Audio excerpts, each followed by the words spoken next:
commenté ci loolu dañ koy daal di tàmbaleek rek ak tribune des médias mi dellu si waat ci doléance syndicale pour la prolongation du mandat des retraités journal bi di ñu xamal que ni nag Macky merati na. Donc président bi daal dinay multiplier ay menaces donc ñu ne xamal tamit une colère inexplicable il tape sur les usagers de la route donc qui a fait même extrait boobu daal dinay sax def le tour sur la toile justement de la toile donc si quelqu'un il l'a dit si quelqu'un veut rouler son trou il y a un prix à payer encore un problème de com ou absolument parce qu'il y a certaines choses un président ne le waaw baal leen ma waaw tout à fait dafa am kilifa même bu fekkee sax li ngay wax dëgg la da ngaa war a woddu wax ji parce que am na yoo xam ne boo ko waxee rek dafay xaw a doy waar xam nga ci président Macky Abdoulaye Wade danañu wax ni tàmmaloon nañu il faut travailler encore travailler toujours travailler mais ci président Macky Sall moom il faut s'énerver encore s'énerver toujours s'énerver voilà tout à fait parce que pour un rien du tout voilà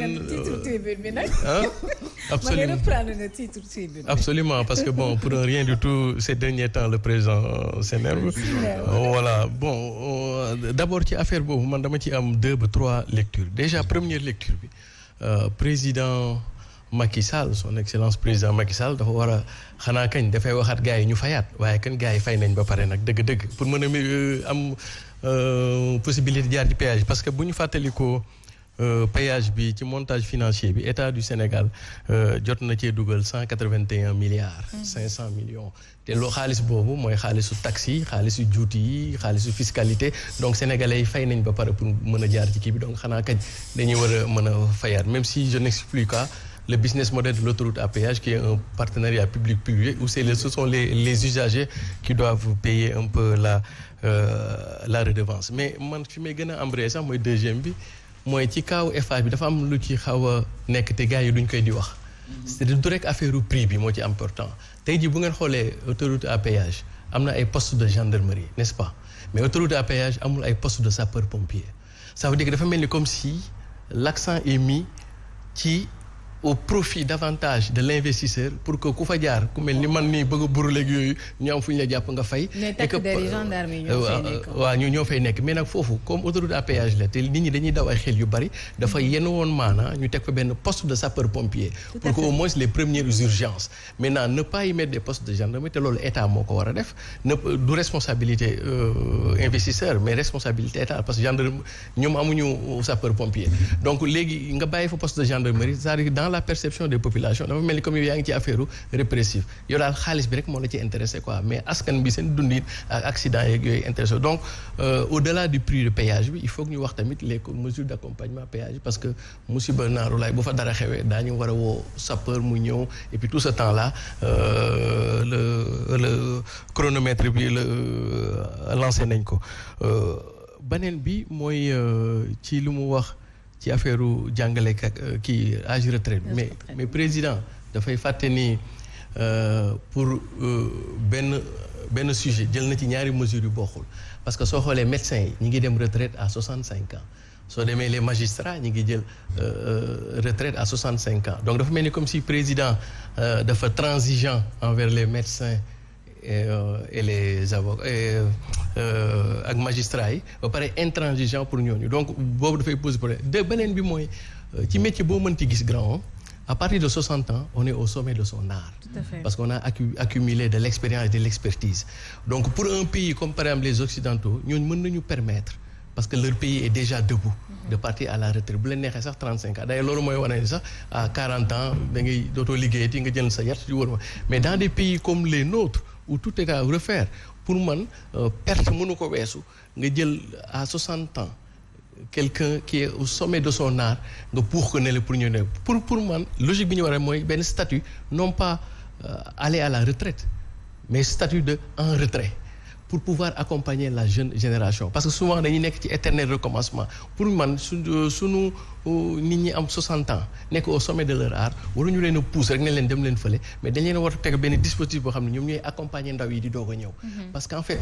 transition générationnelle boobu bokk na li ñuy gën a poser problème ci sunu développement yi mais oui il faut laisser de l'espace aux jeunesses mais au sommet de son art je pense qu'on a encore besoin ma jox ci rek benn kii am naa sama benn professeur. Il s'appelle professeur Wagué. C'est l'un des plus grands spécialistes en physique nucléaire. L'un des plus grands bi mu amee 60 ans fu mu dëkkoon ci non seulement université da ko dàq mais aussi dañuy dem nangu sax clé këram yi te kooku fi mu toll nii yan service la mënoon a rendre aussi bien sunu économie aussi bien sunu kii bi donc nañu réfléchir ñu jéem a xool comment on peut créer benn statut de l'en-attendant au lieu d'aller pousser directement à la retraite mais ñu teel a statut de en retrait. Parce que aux États-Unis par exemple c'est très fréquent dans les universités de trouver un professeur de 70 ans. Parce que foofu la notion de retraite elle est très relative. da ngay gis aussi ay institutions wala yenn structures yu nga xam ne ci état bi la ñu ne ñu waroon dem retraite ñu maintenir leen fa.